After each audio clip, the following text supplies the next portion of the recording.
Hello and welcome to the Empress Podcast. I am your host, Jessica, known in the online space as Jess the Empress.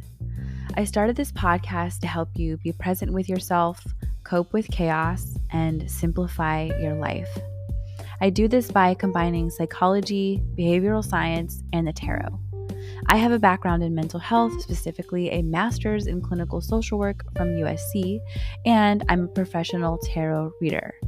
So get ready to have a nurturing, creative, and empowering experience with me as we use practical magic.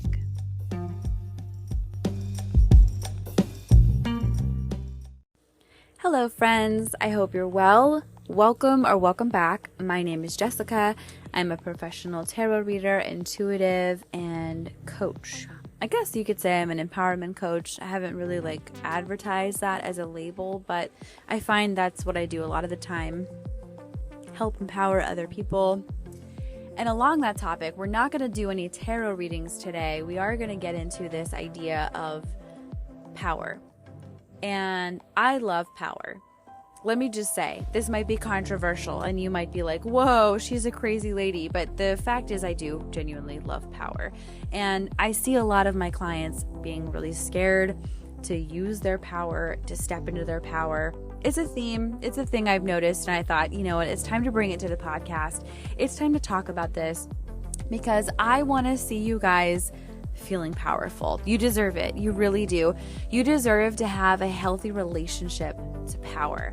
So I'm going to be giving you 6 different strategies in this episode. Make sure you have a pen and paper or the notes app, open in your phone.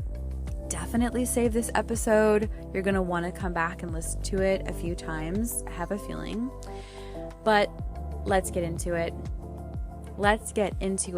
And I'm wondering if you've ever heard people say, oh, you're afraid of success or you're afraid of power. Those people might be right, which I know is kind of a bummer because you don't want to be afraid of success and you don't want to be afraid of power. And yet you're like, oh, I don't want to be powerful. So let's fix this. Let's actually shift your energy today in this episode. I know that you have a healthy, I know you have an unhealthy relationship to power. I'm going to list the signs of an unhealthy relationship to power. And like I said, don't worry. We're going to fix this. We're going to shift you into energy of feeling way more empowered and having a healthy relationship. So it's okay if you're a little on the unhealthy side. I got you. If you're hesitating to take on leadership roles, and it doesn't matter where you are, it could be like school, work, your own house, in any area of your life, really. Just even your own personal decision making and your alone time. If you're hesitating to take on that leadership and going for something, that's a sign that you have an unhealthy idea of your own power. If you're avoiding situations where you have to assert your authority, that's an issue. When you have responsibility given to you and you immediately freak out because you're overwhelmed and you're anxious and you start to spiral, that's another sign. When you think that people who have power are bad, if you feel like, oh my God, I can't have power because it's going to corrupt me, I'm going to be this evil person, that's a sign. If you worry about when you have power that you're going to be turning into this dictator or this tyrant, that's another sign. And then the last one I see is people who are scared to take action because they're so afraid of failing. They're so afraid of getting it wrong. They're not using their power.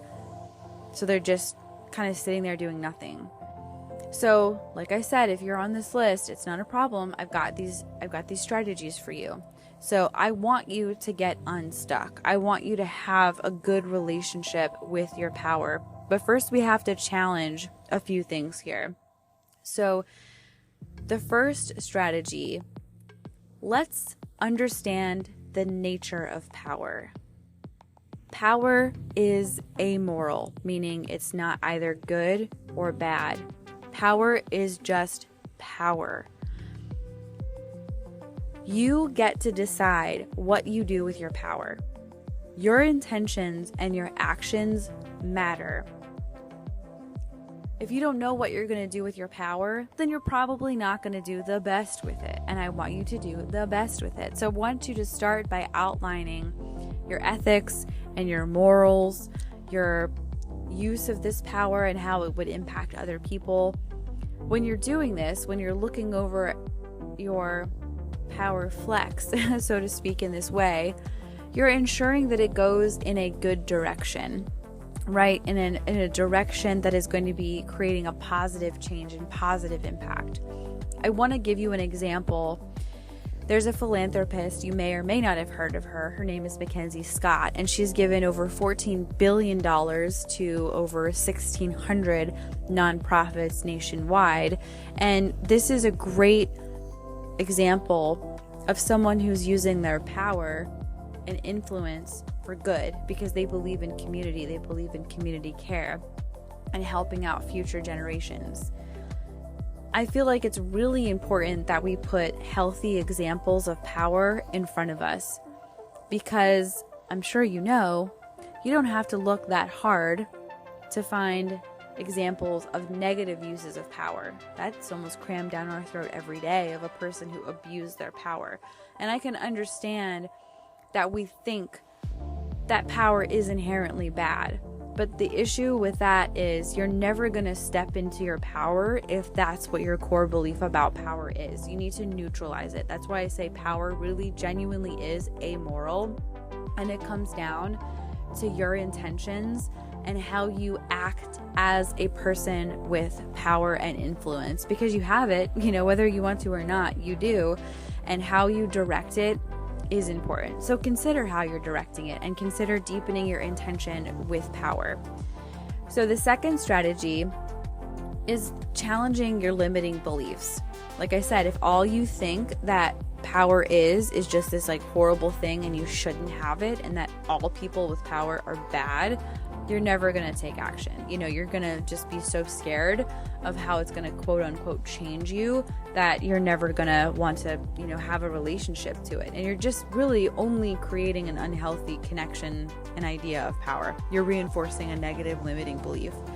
And I'm not saying you're wrong here, like for having this belief, but I'm also saying it's not helpful. So let's shift it. And tons of people have limiting beliefs about this. If you have conversations about power with people, I guarantee you at some point in the conversation from several people, you'll hear these collective sayings of like, yeah, power is bad, power corrupts, power is evil, everybody with power only does bad things. And like, it's actually not true. Power won't make you bad.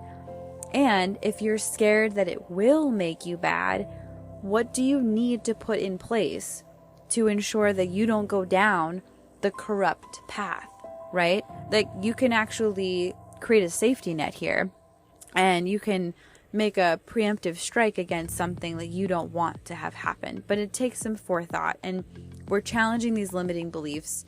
I want you to also consider, haven't you already made positive changes, with the power that you have? Like, why would that stop now just because you have more power or more influence or more reach? It probably wouldn't. So again, here we are challenging that idea. And then who told you that power was bad? Like, where did that even come from?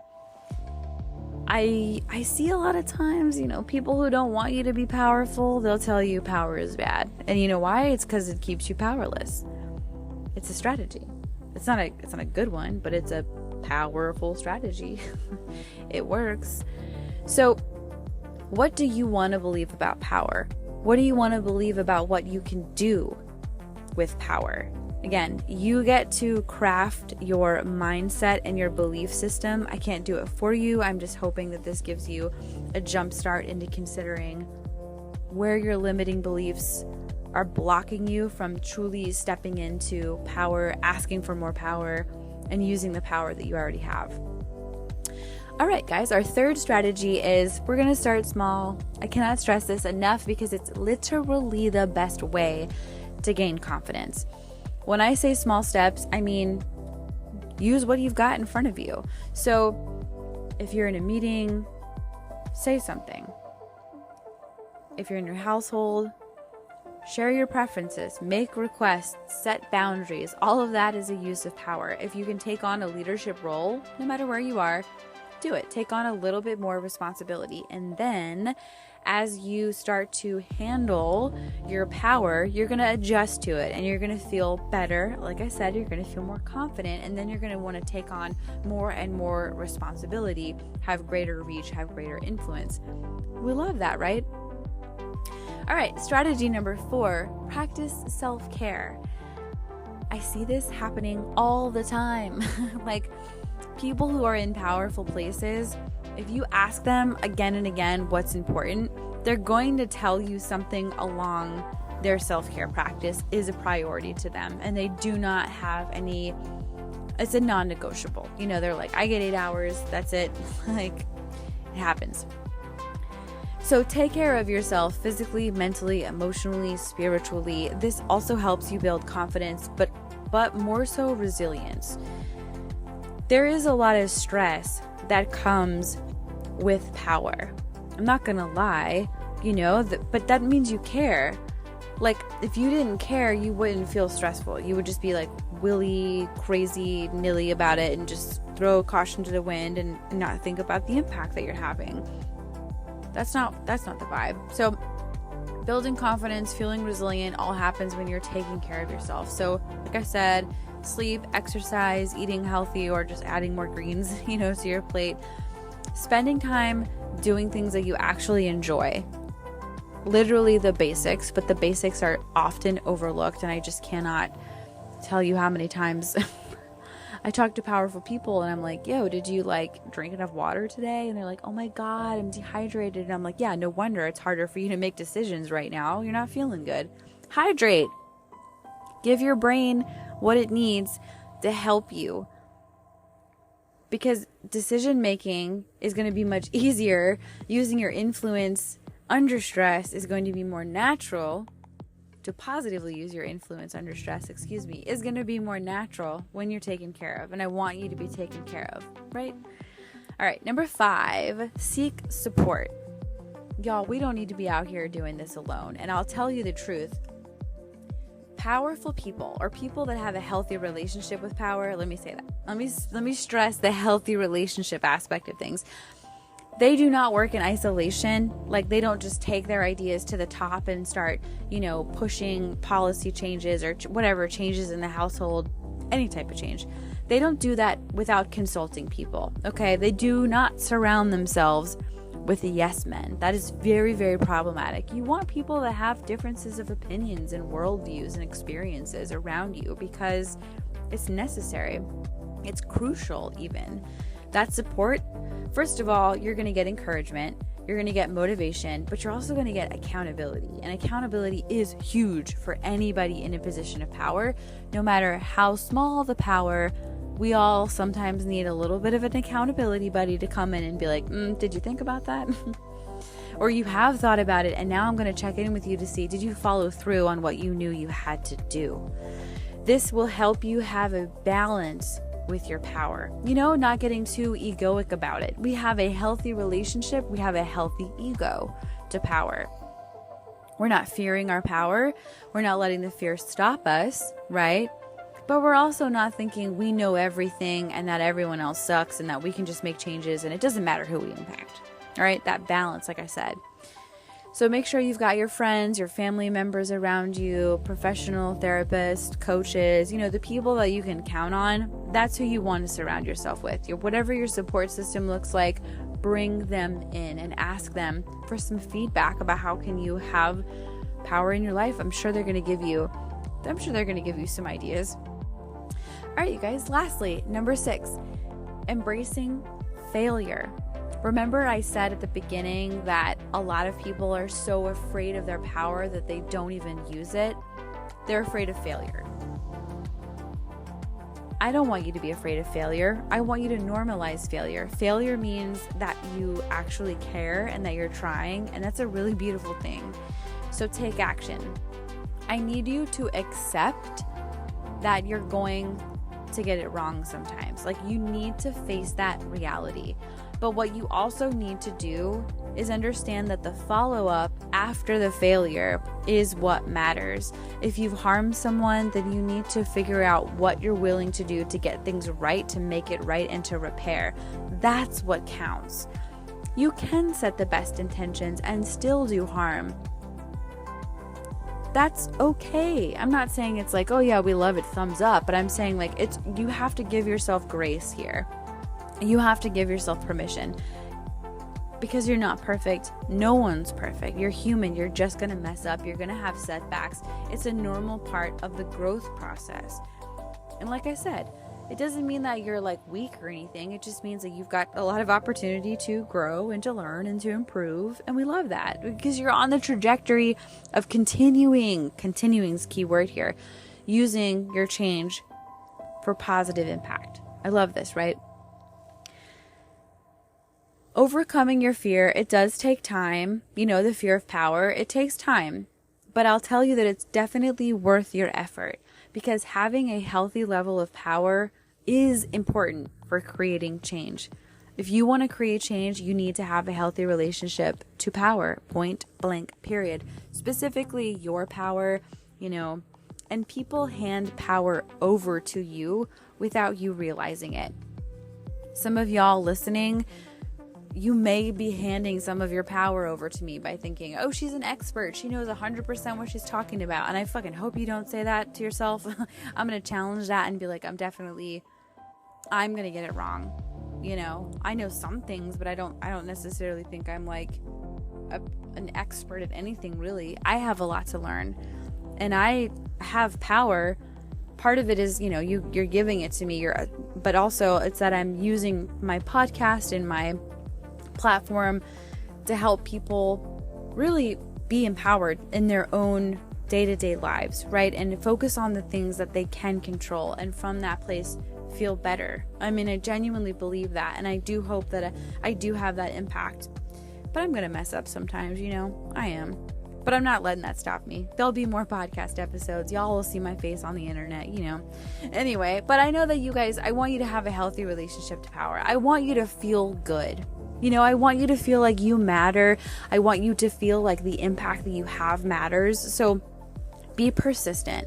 Be persistent in your growth, in your use of power, and also be willing to challenge your limiting beliefs. That's probably the biggest area of work that I do with clients is identifying limiting beliefs, challenging limiting beliefs, and writing new beliefs. And the thing is new levels, new devils, meaning the next level that they get to, oh, there's a new limiting belief that we get to tackle. And that's great. I mean, I love doing that with you guys. Like it's one of my favorite things to do actually, because it just shows you that you don't have to stop. No matter what amount of power you have, it's like you're always going to have this sort of part of you got to check a little bit. But it's not going to stop you from using your power in a positive way. It hasn't stopped any of my clients, so I don't know why it would stop you. You can absolutely develop this healthier relationship to power. You can totally have a healthy, I just said that. You can have a healthy relationship to power, and you can make, you know, positive impacts in your life and in the world around you. I think being an effective change agent is really, really important, and I know you can do it. So if you ever want to work together, just text me. My number is 1-909-619-2831, or you can visit jesstheempress.com. You can also follow me on Instagram and TikTok at Jess_the_Empress. And Instagram and TikTok have very different vibes. You're going to get a lot of like collective readings and horoscope readings on TikTok, whereas Instagram is just like a totally different, it's a different vibe. So follow me on both because we love it. But I really genuinely hope that this gives you some clarity about maybe your own limiting beliefs about power and a roadmap for overcoming that fear and truly embracing the fact that you are a powerful person and you can have a positive change. You can make positive change in the world. I love you, and I will talk to you soon. Bye.